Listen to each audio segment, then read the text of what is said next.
Grazie per aver dato la possibilità al socio di prendere la parola.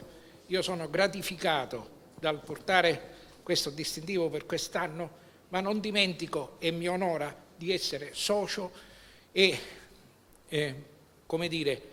di questa grande famiglia in cui sono entrato il 7 dicembre del 75 quando fondammo il Leo Club di Noto. E allora, fra i tanti messaggi che stasera ho sentito che dobbiamo portare a casa, ne ho due mi hanno un po' incuriosito. Il primo è del PAS direttore internazionale Domenico Messina, il socio come testimone dei valori dell'associazione. Il secondo del former international presidente Grimaldi, di non trascurare la internazionalizzazione. Questo mi ha fatto pensare a un qualcosa che ritengo importante. Noi abbiamo dei rappresentanti in tutte le maggiori istituzioni internazionali, dal Parlamento europeo all'ONU, all'OMS. Nessuno dei soci conosce o il personaggio o che cosa si è fatto in queste strutture.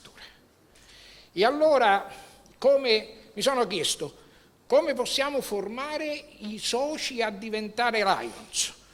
Come possiamo essere, io, socio, un buon azionista dell'associazione? Cosa fare? Mi chiede il past governatore Pellegrino.